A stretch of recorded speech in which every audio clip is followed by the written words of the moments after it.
नमस्तस्मै गणेशाय ब्रह्मविद्याप्रदायिने यस्यागस्त्याय ते नाम विघ्नसागरशोषिणे ध्याये स्थिरेण चित्तेन गणेशं सर्वसिद्धिदं बुद्धिप्रकाशकं पूर्णं योगिनां हृदि संस्थितं स्वानन्देशं गणेशानं महावाक्यस्वरूपिणं तत्त्वमस्याकृतिधरं सिद्धिबुद्धियुतं भजे। जय गजानन। आपल्याला अथर्व व्हायचंय, शांत व्हायचंय, सुखी व्हायचंय, समाधानी व्हायचंय, आनंदी व्हायचंय। हे एकदा उद्दिष्ट ठरलेलं आहे, त्यासाठीचा मार्गही आपला ठरला। गणेश अथर्व शीर्ष साधन आपलं ठरलेलं आहे, श्री गणेश उपासना। त्या उपासनेकरता मोरयाला समजून घ्यायचंय। कसा आहे माझा मोरया? त्वमेव केवलम कर्तासि, त्वमेव केवलम धर्तासि, त्वमेव केवलम हर्तासि। या संपूर्ण अनंतकोटी ब्रह्मांडाचा निर्माता तूच आहेस, संचालक तू आहे, विनाशकर्ता तू आहे। याचा अर्थ उत्पत्ती, स्थिती आणि लय ह्या तिन्ही गोष्टी मोरया तुझ्या हातात आहेत। हे सगळं तुझ्याच इच्छेने चालतंय। कशा करता हे समजून घ्यायचं? हे नुसतं म्हणण्यापुरतं नाहीये, ही वास्तविकता आहे आणि ही वास्तविकता आपल्याला अंतरंगी ठसवायची आहे। कशा करता तेही कळलं पाहिजे। कशा करता हे सगळं करायचं? त्याचं उत्तर जेव्हा हे सगळं तुझ्या इच्छेने चालतंय, हे मी आतमध्ये पक्क बसवून घेईल। मी वारंवार तो शब्द वापरतोय, म्हणण्यापुरतं नाही, आतमध्ये पक्क बसवून घेईल, तेव्हा एक गोष्ट होणार आहे। आता सगळ्या तुझ्याच इच्छेनुसार चालणाऱ्या गोष्टी आहेत म्हटल्यानंतर माझ्या इच्छा संपुष्टात येणार आहे। तर मला काही इच्छाच करायचं कारण नाहीये। जे काय होणार आहे ते तुझ्या इच्छेने होणार आहे। जे काय करतोयस ते तू करतोयस म्हटल्यानंतर माझी इच्छा नाही। तुम्ही मग इच्छा का काढायची? त्याचं उत्तर समजून घ्या। आपल्याला सुखी व्हायचंय, आनंदी व्हायचंय आणि जगातले सगळे दुःख इच्छांमुळे आहेत, अपेक्षांमुळे आहेत। व्यवस्थित समजून घेऊ। व्यवहारातलं एक उदाहरण सांगतो। एक वर्ग होता, वर्गामध्ये दोन विद्यार्थी होते। एक कमालीचा हुशार होता, एक कमालीचा ढप्पू होता। हा जो कमालीचा हुशार विद्यार्थी होता, निकाल लागल्यानंतर त्याला 95% मार्क मिळाले आणि तरीही तो रडत होता। शिक्षक त्याच्या जवळ आले, शिक्षकांनी त्याला जवळ घेतलं, कवटाळलं, डोक्यावरून हात फिरवला। अरे म्हणे 95 काही कमी झाले का? म्हणे काय करणार सर, उपयोग नाही। मला ज्या कॉलेजमध्ये ज्या ब्रँचला ॲडमिशन पाहिजे होती ती 98वर क्लोज होते। माझी सगळी मेहनत वाया गेली, मला पाहिजे तिथे ॲडमिशन मिळणार नाही, माझे सगळे प्रयत्न निष्फळ झाले, 95 काही कामाचे नाही, असं म्हणून तो रडतोय। हा दुसरा विद्यार्थी आला, कमालीचा ढप्पू होता। नापास होणार हे सांगण्याकरता कुठल्याही ज्योतिषाची गरज नव्हती। नापास झालेला होता, 3 विषयात नापास झालेला होता। नाचत आला, उड्या मारत आला, आश्चर्य वाटलं सगळ्यांना। शिक्षक त्याच्याही जवळ गेले, शिक्षकांनी त्याला विचारलं, म्हणे बेटा तुला कळलं का तुझा निकाल लागलेला आहे? म्हणे हो सर माहिती आहे। म्हणे तुला हे माहिती आहे का तू नापास झालेला आहे? तो म्हणे हो सर हे माहिती आहे, नापास झालो आहे। अरे म्हणे तू 3 विषयात नापास झालाय? हा म्हणाला हो सर तेही माहिती आहे, 3 विषयात नापास झालो आहे। म्हणे मग मूर्खा उड्या काय मारतोयस? त्यांनी दिलेलं उत्तर ऐकल्यानंतर शिक्षकाला भोवळ यायची वेळ होती। तो म्हणाला सर 3च विषयात नापास झालोय, 5 निघाले, एकाची अपेक्षा नव्हती। यातला विनोदाचा भाग बाजूला ठेवा, पण भाव त्यातला लक्षात घ्या। 95 मिळाल्यानंतरही 98ची अपेक्षावाला जो असतो तो 95 मिळून दुःखी असू शकतो आणि ज्याला कुठलीच अपेक्षा नसते तो 3 विषयात नापास झाला तरी 5 निघाल्याच्या आनंदात राहू शकतो। तुम्ही आनंदात आयुष्य असा पद्धतीचा आनंद घ्या असं मला नाही म्हणायचं आहे, पण भाव त्यातला समजून घ्या। आनंदी होणे हे परिस्थितीवर अवलंबून नाही, हे आपल्याला व्यवस्थित समजून घेतलं पाहिजे। कितीही मिळालं तरी पलीकडची जर अपेक्षा असेल तर माणसाला सुख मिळू शकत नाही, समाधान मिळू शकत नाही। व्यवहारामध्ये ते सगळ्या इच्छा असाव्यात, त्याच्याबद्दलचा विषय नाही आहे। व्यवहार तुम्हाला निरीच्छ होऊन करा असं म्हणणार नाही कोणी, पण आपल्याला अध्यात्माच्या क्षेत्रातलं समजून घ्यायचं आहे, मानसिक पातळीवर समजून घ्यायचं आहे। इच्छा असणे, काहीतरी मागणी असणे हे अपूर्णतेचं लक्षण आहे, हे आपण पहिल्या दिवशी पाहतोय। आणि मग आपल्याला मागणी उरतीये याचा अर्थ आपण सुखी होऊ शकत नाही। आणि अध्यात्माच्या क्षेत्रात ही अडचण लक्षात घ्या। मंदिरात आपण जेव्हा जाऊन पोहोचतो, स्वतःला शांतपणे विचारा, आम्ही भगवंताच्या दर्शनाकरता आलोय की मागण्या मागायला आलोय? वस्तुस्थिती हीच असते। आपल्यातले बहुसंख्य लोक काही ना काहीतरी मागायसाठी जातात। यादीच आपली आधी पोहोचते, आपण नंतर पोहोचतो. हे दे, ते दे, ते दे, ते दे, हे सगळं दे. आणि हे सगळं दिलं तर मग काहीतरी 5 रुपयांनी एक नारळ, हे त्याच्यावरही विश्वास नाही, हे सगळं दिलं तर देईल, असा नसतो भक्तीचा खेळ. भक्ती हा शांतपणे समर्पित होण्याचा विषय आहे. भक्ती याचा अर्थ तुझीच इच्छा, माझी इच्छाच नाही आता काही, तू जे करशील ते योग्य आहे, तू जे देशील ते योग्य आहे, तू जे माझ्यासाठी नेमून दिलेलं आहे ते कार्य मी व्यवस्थित फक्त करत राहणार आहे. ही कृपा म्हणून कार्य करत राहणार आहे, ही तुझी इच्छा म्हणून करत राहणार आहे, कारण सर्वत्र तूच व्यापलेला आहेस. म्हणून पुढच्या ह्याच्यामध्ये आपल्याला अथर्व शीर्षकार सांगतात, सर्वं खलु इदं ब्रह्मासि. तू सर्वत्र भरलेलं परब्रह्म आहेस, सर्वत्र तेच चैतन्य भरलेलं आहे. हे वाक्य व्यवस्थित समजून घेतलं पाहिजे. सर्वत्र चैतन्य भरलंय म्हटलं की आपल्याला आश्चर्य वाटेल, अहो जगात कितीतरी निर्जीव गोष्टी आहेत. त्याचं उत्तर आहे नाही, त्या तुम्हाला आम्हाला निर्जीव वाटतात, याचा अर्थ त्या निर्जीव नाही. हे व्यवस्थित सूत्रबद्ध रीतीने समजून घेऊ. आपण सगळेजण समोर पाहत असतो, आपल्या समोर एखादी भिंत असते, त्या भिंतीची रचना समजून घ्या. सर्वं खलु इदं ब्रह्मासि आपल्याला समजून घ्यायचं आहे, तरच ते आपल्याला निश्चितपणे कळेल. एक भिंत आपल्या समोर आहे, कशी दिसते ती भिंत, कशी दिसते याच्यापेक्षा ती कशी आहे याचा विचार करू, मग आपल्याला दिसते त्याचा विचार करता येईल. त्या समोरच्या भिंतीमध्ये कशापासून भिंत बनली, त्याचं उत्तर आहे विटांपासून बनली. विटा कशापासून बनल्या, मातीपासून बनल्या. मागे मागे मागे गेलं तर ठरलेला विज्ञानाचा विषय आहे, जगातली कुठलीही गोष्ट त्या पदार्थाच्या अणूंपासून बनलेली असते. सगळ्या गोष्टी याच पद्धतीने बनल्या. ते अणू तरी शेवटचे घटक आहेत का? त्याचं उत्तर आहे नाही. त्या प्रत्येक अणूमध्ये 3 प्रकारचे कण आहेत. त्या 3 प्रकारच्या कणांना इलेक्ट्रॉन, न्यूट्रॉन, प्रोटॉन असं म्हणतात. गंमत पहा आता कशी आहे. मी प्रोटॉन म्हटलं की तुम्हाला वैज्ञानिक वाटतं, पण मी सत्वगुण म्हटलं तर तुम्ही म्हणाले काहीतरी जुनाट आहे. मी इलेक्ट्रॉन म्हटलं तुम्ही म्हणाल वा वा वैज्ञानिक बोलताय, पण मी तुम्हाला म्हटलं रजोगुण, तुम्ही म्हणाल काहीतरी पुराणं सांगताय, प्राचीन सांगताय. मी तुम्हाला म्हटलं तमोगुण आहे, तुम्ही म्हणाल हा हे काहीतरी जुनाट गोष्ट आहे. पण न्यूट्रॉन म्हटलं की बरोबर तुम्हाला लक्षात येतं. कायम लक्षात घ्या, ज्याला विज्ञानामध्ये इलेक्ट्रॉन, न्यूट्रॉन, प्रोटॉन म्हणतात त्यालाच आध्यात्मिक शास्त्रामध्ये सत्व, रज, तम म्हणतात. शांतपणे या सगळ्यांचे गुण तपासा, तुमच्या लक्षात येईल सारखेच आहेत. यातला इलेक्ट्रॉनचा विचार करू. यातले इलेक्ट्रॉन नावाचे जे कण आहेत ते प्रचंड वेगात फिरत आहेत. आता फिरत आहेत लक्षात घ्या. त्या भिंतीमध्ये असणाऱ्या प्रत्येक अणूमधले कितीतरी इलेक्ट्रॉन सतत फिरत आहेत, प्रचंड गतीने फिरत आहेत. आता या वाक्याचा अर्थ समजून घ्या. प्रचंड गतीने फिरतायत या वाक्याचा अर्थ तिथं पोकळी आहे, कारण पोकळी असल्याशिवाय फिरणे नावाची गोष्ट शक्य नाही. तुमच्याच आकाराची एखादी डब्बी बनवली, पेटी बनवली, त्याच्यात तुम्हाला बसवून आता सांगितलं फिरा, आता कसं शक्य आहे? नाही शक्य. फिरण्याकरता पोकळी लागते. सगळे इलेक्ट्रॉन फिरत आहेत याचा अर्थ अणू पोकळ आहे. एवढं कळलं आपल्याला, मान्य करावं लागतं. इलेक्ट्रॉन फिरत आहेत, अणू पोकळ आहे. फिरत आहेत याचा अर्थ तिथं गती आहे, कारण त्याच्याशिवाय फिरणे नावाची गोष्ट शक्य नाही. आणि तिसरी गोष्ट, जर गती आहे तर याचा अर्थ चैतन्य आहे, कारण गती हा चैतन्याचा भाव असू शकतो. वाक्याचा अर्थ एकेका अणूमध्ये असणारे सगळे इलेक्ट्रॉन गतिशील आहेत. याचा अर्थ इलेक्ट्रॉन अणू पोकळ आहे. अणूंनी बनलेली भिंत ही पोकळ आहे. धक्कादायक आहे ना? पण वस्तुस्थिती लक्षात घ्या. समोर असलेली भिंत ज्या अणूंपासून बनली ते सगळे अणू जर पोकळ असतील तर त्या सगळ्या अणूंच्या पोकळीने एकत्र बनलेली भिंत पोकळ आहे असंच म्हणावं लागेल. ते सगळे अणू जर गतिशील आहेत तर याचा अर्थ भिंत गतिशील आहे म्हणावं लागतं. जर त्या सगळ्या अणूंमध्ये गती म्हणजे चैतन्य आहे तर सगळी भिंत चैतन्याने युक्त आहे असं आपल्याला म्हणावं लागतं. तू म्हणाला असं तर काहीच जाणवत नाही. त्याचं उत्तर बरोबर आहे. यालाच आध्यात्मिक शास्त्रामध्ये माया असं म्हणतात.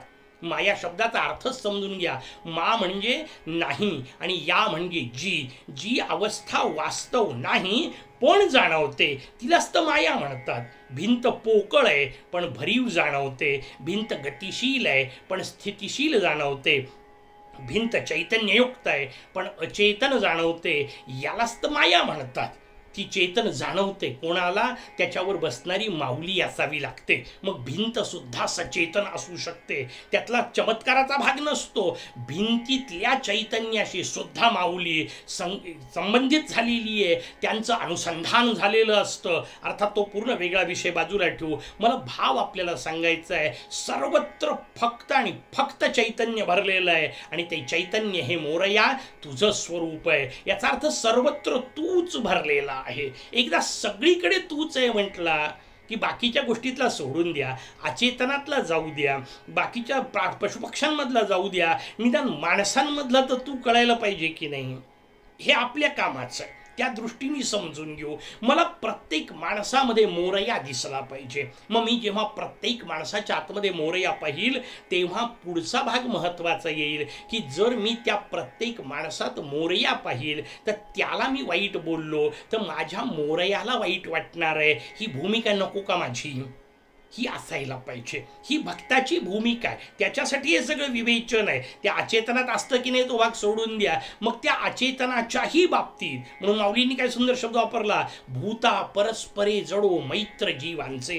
भूता म्हटलं, भूत शब्द वापरला जातो जे जे निर्माण झालेलं आहे. मग सचेतन असेल अचेतन असेल, जे जे निर्माण झालं ते भूत आहे. माऊली म्हणते भूता परस्परे जडो मैत्र जीवांचे. त्यांच्याशी मैत्र असलं पाहिजे, कारण सर्वत्र मोरया तूच भरलाय. मी समोरच्या पदार्थांशी वागताना सुद्धा माझा मोरया म्हणून जेव्हा वागायला सुरुवात करील तेव्हा त्यातला आनंद किती असेल हे समजून घ्या, त्यातलं प्रेम किती असेल. सामान्य वस्तू असेल तर आपण इकडे तिकडे फेकू, आपल्याला ती निर्जीव वस्तू वापरत असेल तर आपण तिला लाथाडू. माझा मोरया आहे ही जर कल्पना आली तर त्या वस्तूंशी वागताना सुद्धा किती प्रेमळ असेल. आणि मग वस्तूंशी वागतानाही माझ्यात जर प्रेमळपणा आला तर तो पशुपक्ष्यांशी वागताना किती येईल, त्याच्या पलीकडे तो निदान माणसांशी वागताना कसं येईल. आणि नियम सांगितला शास्त्रकारांनी, पेरिले तैसे उगवते. मग तुम्ही जेव्हा समोरच्या माणसांशी प्रेमळपणे वागू लागाल, तुम्ही जेव्हा समोरच्या माणसांशी आत्मीयतेने वागू लागाल, ते जेव्हा तुम्ही समोरच्या माणसांशी भक्तिपूर्ण रीतीने मोरया आहे समजून वागू लागाल, स्वाभाविक तिकडून येणाऱ्या प्रतिक्रियाही तशाच असणार आहेत, ज्यांनी मी सुखी होणार आहे, मी आनंदी होणार आहे. कारण जगाचा हा नियम समजून घ्या. का मोरया समजून घ्यायचं आहे सर्वत्र? त्याचं उत्तर केवळ म्हणण्यापुरतं नाही आहे. त्याचं उत्तर जेव्हा मी समोरच्याला मोरया समजेल तेव्हा माझं वागणं जे बदलेल, त्या वागण्याने त्याचं वागणं बदलेल आणि त्याचं वागणं बदलल्यानंतर मला आनंद मिळणार आहे, शांती मिळणार आहे, सुख मिळणार आहे. ही भूमिका व्यवस्थित समजून घ्यायची आहे. त्यासाठी पहिल्यांदा परिवर्तन माझ्यात, कारण समोरचा कसा वागणार हे माझ्या हातात नाहीये, पण मी कसं वागायचं हे माझ्या हातात आहे. आपल्याला रचना त्याच्यासाठी समजून घ्यायची आहे. मग त्या दृष्टीने आपल्याला सांगितलं, सर्वं खलु इदं ब्रह्मासि त्वं साक्षात आत्मा असि नित्यम. तू प्रत्यक्ष आत्मा आहेस. आता दोन्ही अर्थाने समजून घ्या. तू सर्वत्र भरलेला आहे हे एक समजून घेतलं, तू आत्मा आहे हे पुढची रचना सांगितली. कारण सर्वत्र भरलेला आहे हे समष्टीचा विचार सांगितला, जीवात सर्वत्र देहात सर्वत्र भरलेला आहे हा व्यष्टीचा विचार सांगितला. आणि पुढचा शब्द फार मजेदार सुंदर वापरला, त्वं प्रत्यक्षम आत्मासी. त्वं प्रत्यक्षम तत्वमसी त्वं साक्षात आत्मासी. सगळीकडे तो शब्द प्रत्यक्ष, डोळ्यासमोर असलेलं, साक्षात डोळ्याच्या समोर असलेलं. तू डोळ्याच्या समोर असलेलं आत्मतत्व आहेस, तू डोळ्याच्या समोर असलेला परमात्मा आहेस. अजब हे वाक्य रचना. जर परमात्मा आहे, निर्गुण निराकार परब्रह्म आहे, तर डोळ्याच्या समोर कसं असेल? आणि जर डोळ्याच्या समोर असेल तर निर्गुण निराकार परब्रह्म कसं असेल? पण या दोन्ही गोष्टी एकत्रित पाहायला मिळतात, त्यालाच तर माझा मोरया म्हणतात. वैभवच मोरयाचं ते लक्षात घ्या. तुमच्या माझ्या समोर असणारी कुठलीही सगुण साकार गोष्ट असेल तरच ती पाहता येते. निर्गुण निराकाराला पाहता येत नाही, कारण डोळ्यांना पाहण्यासाठी आकार लागतो. त्या आकाराला रूप असं म्हणतात. मग सगळ्या रूपवान गोष्टी आपल्याला पाहता येतात, पण ज्याला रूपच नाही त्याचं काय? पण तीही रचना आपल्याला अद्वितीय दिली शास्त्रकारांनी. माझा मोरया अरूप आहे. तो जसा दिसत आहे तसाच तो न दिसणाराही आहे, एकाच वेळी आहे. काय मजेदार रचना आहे. समर्थांचा हिशोब आपण पहिल्या दिवशी पाहिला. समर्थ सांगतात, जयासी लटिकाची आळ आला, जो माया गौरी पासोनी जाहला, झालाची नाही त्या अरूपाला रूप कैचे. मोरयाला रूपच नाहीये. काय मजेदार रचना आहे, लक्षात घ्या. आपण एखाद्याला रूपवान म्हणतो, एखाद्या महिलेला रूपवती म्हणतो. कशाच्या आधारावर म्हणतो? हात पाहून म्हणता का रूपवान आहे? नाही म्हणत. पाय पाहून म्हणता का रूपवान आहे? नाही म्हणत. मग काय पाहून नेमकं म्हणता? त्याचं उत्तर शास्त्रकारांनी दिलं. एकच गोष्ट पाहून आपण म्हणत असतो, चेहरा. तो चेहरा पाहून आपण सांगतो हा रूपवान आहे, किंवा चेहरा पाहून आपण सांगतो ही रूपवती आहे. कारण संबंध रूपाचा चेहऱ्याशी आपण लावतो, त्याच्याच आधारावर आपण रूप ठरवत असतो. आता लक्षात घ्या मजेदार रचना. मोरयाचं शरीर तुमच्या माझ्यासारखं आहे. 4 हात हा भाग सोडून द्या, तो प्रत्येकच देवतेच्या बाबतीत केला. तो का असतो हेही आपल्याला समजून घेतलं पाहिजे. आपल्याकडे कुठल्याही देवता सामान्यतः म्हणजे भगवान रामचंद्रांसारखं मानवी अवतरणातलं दैवत असेल ते भाग सोडून द्या, किंवा हनुमंतांसारखं दैवत असेल तर तो भाग वेगळा. पण सामान्यतः आपल्याकडच्या सगळ्या देवता 4 हाताच्या आहेत, 6 हाताच्या आहेत, 8 हाताच्या. जगदंबेचे स्वरूप सगळे अष्टभुजा, दशभुजा. कशा करता असं वर्णन असेल? त्याचं उत्तर आमच्या माता भगिनींना विचारा, त्या मस्त तुम्हाला सांगतील. एखाद दिवशी घरात जास्तीची कामं असू द्या, ती पटकन बोलून मोकळी होते, मला काय 4 हात आहेत काय? आता मला सांगा, खरंच 4 हात असते तर कामं खरंच लवकर झाले असते का हो? त्याचं उत्तर आहे नाही. अनेकदा तर गोंधळ झाला असता. समजा अष्टभुजा प्रकट झाली, 8 हातातल्या कोणत्या हातात नेमकं काय घेतलंय हेच समजून घेण्यात पहिल्यांदा वेळ गेला असता.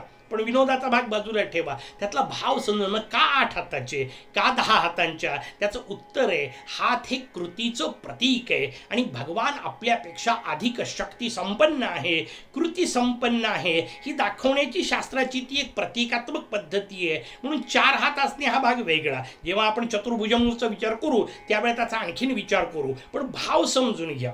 तिथे हात वेगळ्या बाजूला ठेवा, संख्या बाजूला ठेवा. शरीर, कंठापासून खालचं जे शरीर आहे मोरयाचं, ते तुमच्या माझ्यासारखं आहे.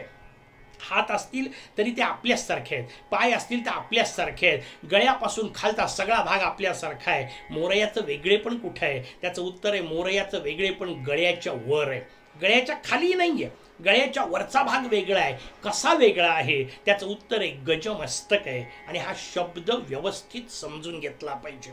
हा शब्द केवळ प्रतीक नाही, नाईलाज आहे. चित्रकार इलाज नाही त्यांचा, मूर्तिकारांचा इलाज नाही, ते त्याच पद्धतीने मूर्ती करणार. पण आता इथून पुढे आपण जेव्हा मूर्ती पाहू तेव्हा मूर्ती पाहताना आपलं मन अमूर्तापर्यंत गेलं पाहिजे. कारण मूर्ती हे माध्यम आहे, कायम लक्षात ठेवा. मूर्तीची उपासना नाही करायची आहे. उपासनेचं स्वरूप आपल्याला जगद्गुरू आदिशंकराचार्य स्वामी महाराजांनी सांगितलं. ते पांडुरंगाच्या समोर जाऊन उभे राहतात आणि म्हणतात, परब्रह्म लिंगम भजे पांडुरंगम. पांडुरंग काय आहे? पांडुरंग परब्रह्माचं लिंग आहे. याचा अर्थ चिन्ह आहे, ओळख आहे. जसं रस्त्यामध्ये इथून पुढे आता डावा बाजूला जायचं आहे, उजव्या बाजूला जायचं आहे असं सांगणारे आपल्याला चिन्ह असतात. ते चिन्ह म्हणजे रस्ता नसतो, त्या चिन्हांकडे पाहून आपल्याला पुढचा मार्ग कळतो. मूर्ती तशी आहे, मूर्तीतून आपल्याला अमूर्तापर्यंत जायचं आहे. मूर्ती हे माध्यम आहे आणि त्या माध्यमातलं सगळ्यात सुंदर माध्यम तुमचा माझा मोरया आहे. कारण माझ्या मोरयाची मूर्ती अलौकिक आहे, ती मूर्त असताना अमूर्त आहे. म्हणजे काय? गजमस्तक आहे. काय गज शब्दाचा खेळ आहे? गज शब्दामध्ये 2 अक्षर आहेत, ग आणि ज. आता गंमत पाय या अक्षरांची. पलटवा अक्षर, ज ग तयार होतं. जे ग ज त्याला पलटवलं की ज ग तयार होतं. आता जगाचं तुम्ही वर्णन करू शकता.